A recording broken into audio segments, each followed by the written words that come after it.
السلام علیکم۔ آج ہمارا 5واں لیکچر ہے دہلی سلطنت پہ۔ آج ہم بات کریں گے مغلوں کی آمد تک دہلی پر 5 مختلف خاندانوں نے حکومت کی، جن میں خاندان غلامان، خاندان خلجی، خاندان تغلق، سید خاندان اور خاندان لودھی شامل ہیں۔ سب سے پہلے ہم خاندان غلامان کی بات کریں گے۔ اس شاہی خاندان کو خاندان غلامان کہنا اصطلاح کا نہایت ہی غلط استعمال ہے۔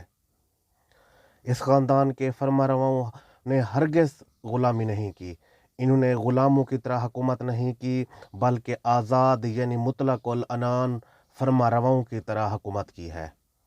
حقیقت یہ ہے کہ اس خاندان کے فرمانرواؤں میں سے صرف 3 سلاطین زمام سلطنت اختیار کرنے سے پہلے غلام تھے، لیکن حکومت سنبھالنے سے پہلے ہی وہ آزاد ہو چکے تھے۔ اس لیے ان کے دور حکومت کو خاندان غلامہ کا دور کہنا تاریخی ناانصافی ہوگی۔ ان میں 5 حکمران شامل ہیں، جن میں قطب الدین ایبک، سلطان شمس الدین التمش، سلطانہ رضیہ، سلطان ناصر الدین محمود، غیاث الدین بلبن۔ اب اگر ہم بات کریں قطب الدین ایبک کی، دراصل قطب الدین ایبک ترکستان کا باشندہ تھا۔ نیشا پور کے قاضی فخر الدین نے اسے بچپن میں ہی بطور غلام خرید لیا تھا اور عین اسلامی قوانین کے مطابق اسے بیٹوں کی طرح بہترین تعلیم کے موقع مہیا کیے تھے۔ چنانچہ یہ تیر اندازی اور گھوڑے کی سواری میں لاسانی تھا، ہمت اور جرأت کی زندہ مثال تھا۔ اپنے آقا کے فوت ہونے پر ایک سوداگر نے اسے خرید لیا اور غزنہ میں سلطان محمد غوری کی دور اندیش نگاہوں نے اس نوجوان بے مثل کو خرید لیا۔ سلطان اس کی بہادری، جوان مردی اور خلوص سے اتنا متاثر ہوا کہ اسے شاہی استبل کا قائم اعلیٰ مقرر کیا۔ بعد ازاں قطب الدین ایبک نے اپنے آقا کی ہندوستان کی مہمات میں جان فروشی کے ایسے جوہر دکھائے کہ سلطان نے اسے اپنے ہندوستان مقبوضات کا 1192 میں وائسرائے مقرر کیا۔ سلطان کی رسم تاج پوشی لاہور میں ہوئی اور یہی اس کا دارالخلافہ رہا۔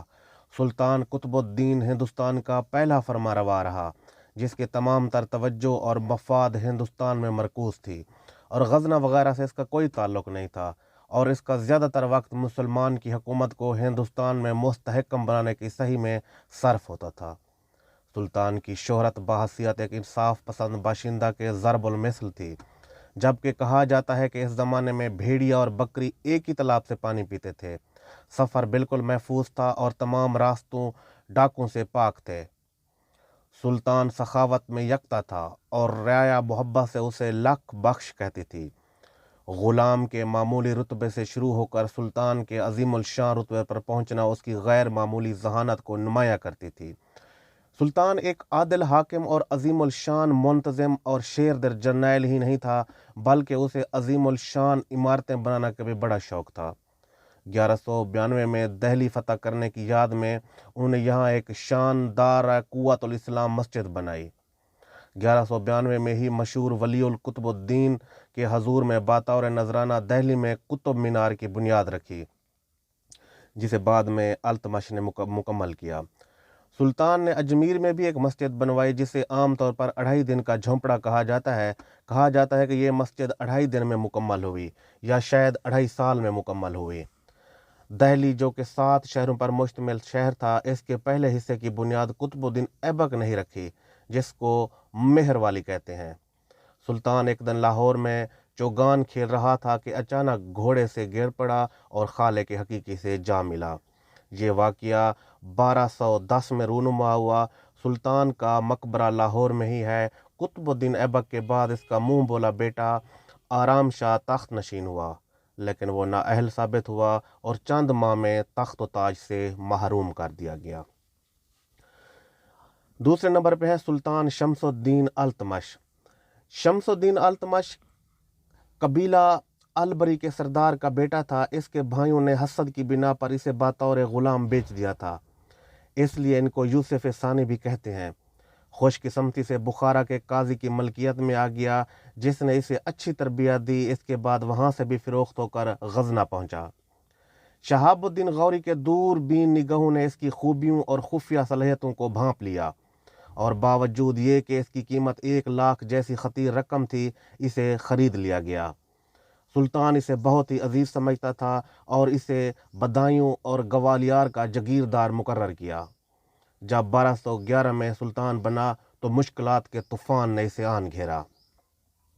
سلطان شمس الدین التمش کا 25 سالہ دور حکومت شدید دباؤ اور کشمکش کا زمانہ تھا۔ مسلم امراء جن میں بیشتر سلطان محمد غوری کے غلاموں میں سے تھے، وہ اپنے سابقہ ساتھی یعنی شمس الدین التمش کو اپنا سلطان ماننے کے لیے تیار نہیں تھے۔ چنانچہ نصیر الدین قباچہ گورنر سندھ اور ملتان نے بغاوت کا علم بلند کیا اور اپنے خود مختاری کا اعلان کر دیا۔ محمد بختیار خلیجی گورنر بنگال نے بھی اپنی خود مختاری کا اعلان کر دیا۔ صرف یلدوز گورنر غزنہ نے اس کی اطاعت بغیر کسی مخالفت کے قبول کر لی۔ ہندو راجگان جو کہ مسلمانوں کی ہندوستان میں مستقل آباد کاری کے سخت مخالف تھے، وہ بھی سلطان کے لیے ایک درد سر تھے، لیکن صد آفرین سلطان شمس الدین التمش کی ہمت پر اس نے ان سب مشکلات کا مردانہ وار مقابلہ کیا اور اپنی سلطنت کی تنظیم نو کے لیے سخت محنت کی۔ باغی مسلم امراء کو اطاعت کے لیے مجبور کر دیا اور اعلیٰ سلطنت کے تمام علاقے اپنے قبضہ میں لے لیے۔ قباچہ گورنر سندھ نے بھی بہادری کے بہت بڑے جوہر دکھائے، لیکن بالآخر وہ مکمل طور پر ختم ہو گیا۔ ملتان اور سندھ کے تمام علاقہ جات سلطان کے قبضہ میں آ گئے۔ محمد بختیار خلجی گورنر بنگال کی مزاحمت بھی ختم کر دی گئی اور بنگال اور بہار بھی سلطان کے قلمرو میں آ گئے۔ اس طرح سے تمام شمالی ہندوستان سلطان کے زیر نگین ہو گئے۔ تیسرے نمبر پہ ہم بات کریں گے سلطانہ رضیہ کی۔ سلطانہ رضیہ تمام خصوصیات کی مالک تھی جو کہ ایک کامیاب حکمران میں ہونی چاہیے۔ سلطانہ نے پردہ کو خیرباد کہا، مردوں والا لباس پہن کر دربار لگایا کرتی تھی، فوج کی کمان خود کیا کرتی تھی۔ سلطانہ کا عورت ہونا ہی اس کی سب سے بڑی بدقسمتی تھی۔ ترک اور افغان امراء کبھی بھی کسی عورت کو صدق کے دل سے اپنا سردار ماننے کے لیے تیار نہ تھے، اس لیے انہوں نے اس نیک دل ملکہ کے خلاف سازشوں کا جال پھیلا دیا، بلکہ اس کے نیک کردار پر حرف زنی کی جانے لگی۔ ملک یاقوت ایک حبشی غلام تھا جو سرکاری استبل کا افسر اعلیٰ تھا۔ وہ ملکہ کے لیے شاہی سواری کے وقت شاہی گھوڑا آگے لا کر کھڑا کرتا تھا۔ اس چھوٹی سی بات کا بتنگڑ بن گیا۔ تمام وزراء اور امراء حسرت سے جلنے لگے۔ بھٹاڈا کے حاکم الملک التوانیہ نے بغاوت کر دی۔ ملکہ نے اسے مزہ چکھانے کے لیے خود میدان میں چلی گئی، لیکن ناکام رہی۔ ملکہ نے اپنی ناکامی کو کامیابی میں اس طرح تبدیل کیا کہ ملک التوانیہ سے شادی کر لی اور دونوں قتل ہوئے۔ رضیہ نے تقریباً 3.5 سال دہلی کی حکمرانی کی اور وہ پہلی عورت تھی جو دہلی کے تخت پر برجمان ہوئی۔ رضیہ کے بھائی بہرام نے 2 سال حکومت کی۔ اس کا دور حکومت سازش اور دغا بازی کا شکار تھے۔ بالآخر امراء نے اسے مروا دیا اور التمش کے پوتے علاء الدین مسعود کو سلطان بنا دیا۔ وہ بھی نااہل ثابت ہوا اور 1246 میں قتل ہوا۔ اب ناصر الدین محمود بن التمش کو سلطان دہلی بنایا گیا۔ سلطان ناصر الدین محمود التمش کا پوتا تھا۔ سلطان ایک پارسا رحمدل خدا ترس حکمران تھا۔ جوانی کا زیادہ عرصہ اپنے عزیز و قربا کے حسد سے قید میں گزارا تھا، جہاں وہ قرآن مجید اپنے ہاتھ سے لے کر بیچتا تھا۔ اس طرح وہ اپنے روز مرہ کا گزارا کر رہا تھا۔ سلطان بننے کے بعد بھی اس کا یہی معمول رہا۔ بادشاہی کے تمام آرام و آسائشوں سے بالکل پرے رہتا تھا اور درویش زندگی بسر کرتا تھا۔ اس کی بیگم گھر کا کھانا خود پکاتی تھی۔ سلطان نے اپنی بیگم کی مدد کے لیے کوئی خادمہ دینے سے انکار کر دیا تھا۔ ایسے ہنگامی وقت میں نوازیدہ مسلم حکومت کو متشدد سلطان کی ضرورت تھی، جو نہ صرف باغی مسلم امراء کو اپنے دبدبے کے نیچے رکھے، بلکہ ہندو راجگان جن کی وفاداری ہمیشہ مشکوک تھی انہیں دبائے رکھے اور ملک میں امن و امان قائم رکھے اور مرکز گریز قوتوں کو پامال کرتا رہے۔ لیکن سلطان میں یہ خصوصیت بالکل بھی نہیں تھی۔ سلطان کی سب سے بڑی خوش قسمتی اس کا وزیر بلند اقبال قابل اعتماد غیاث الدین بلبن تھا، جس نے سلطان کی ایسی تمام کمزوریوں پر پردہ ڈال دیا اور اپنی حکمت عملی سے مسلم حکومت کو پائیدار طاقت بخش کی۔ سلطان کا 20 سالہ حکومت دراصل بلبن کی سنہری کارناموں کا مجموعہ ہے۔ ایبک اور یہاں بات کریں گے اب غیاث الدین بلبن کی۔ اچھا، ایبک اور التمش کی طرح بلبن نے بھی غلام جیسی حقیر حیثیت سے سیاسی زندگی شروع کی تھی اور پھر بعد میں خداداد قبلیتوں کی بنا پر اعلیٰ ترین رتبہ پر پہنچا تھا۔ بلبن نسلاً ترک تھا۔ اس کا باپ ترکستان کے الباری قبیلے کا سردار تھا جو کہ 10,000 خاندانوں پر فرما روائی کرتا تھا۔ بچپن میں منگولوں نے اسے اغوا کر کے بطور غلام بغداد میں بھیج دیا تھا۔ وہاں سے بصرہ والے خواجہ کمال الدین نے اسے خرید لیا، اپنے بیٹوں کی طرح پرورش کی اور اعلیٰ تعلیم سے مزین کیا۔ بدقسمتی سے یہ پھر غلاموں کا کاروبار کرنے والوں کے ہتھے چڑھ گیا جو اسے ہندوستان لے آئے، اور التمش نے اسے خرید لیا اور استبل میں بطور بہشتی کام کرتا تھا۔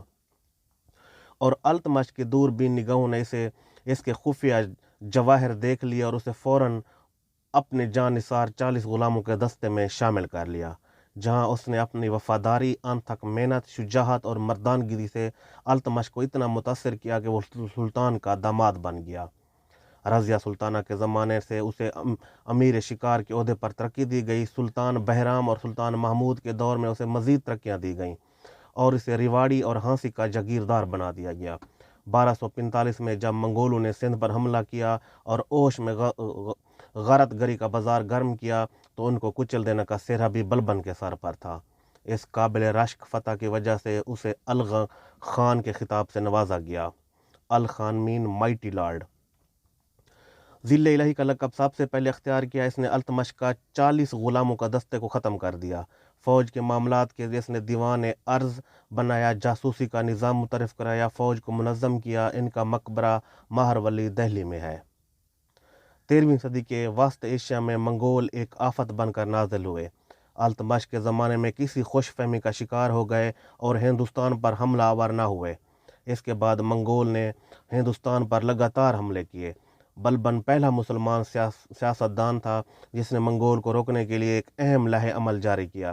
بلبن نے اپنے تمام سرحدی علاقے یعنی پنجاب، سندھ، ملتان کو ایک صوبہ بنا کر اپنے قابل اعتماد بھتیجے شیر خان کے زیر کمان کر دیا اور مستقل فوج کو سرحدوں پر متعین کر دیا کہ جیسے ہی منگول حملہ آور ہو تو انہیں سرحد پر ہی کچل دیا جائے تاکہ وہ ملک کے اندر داخل ہی نہ ہو سکیں۔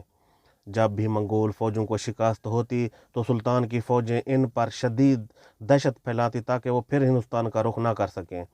بلبن کو پتہ لگا کہ گھگر قبیلے منگولوں کو چوری چھپے ہندوستان پر حملہ کرنے میں مدد کرتا ہے تو اس پر انہیں سخت سزائیں دی گئیں۔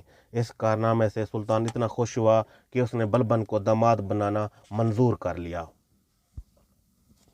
1287 میں بلبن کی وفات کے بعد اس کا پوتا قیقابس تخت نشین ہوا جس کی عمر صرف 17 سال تھی۔ عیاشی کی لت میں پڑ گیا۔ اس کا وزیر نظام الدین سب کچھ کرتا دھرتا تھا، خود سارا وقت اپنا طاقت کو مستحکم بنانے میں گزارتا تھا تاکہ تخت پر قبضہ کر سکے۔ اس سے تمام سلطنت پر غیر یقینی کی فضا پھیل گئی۔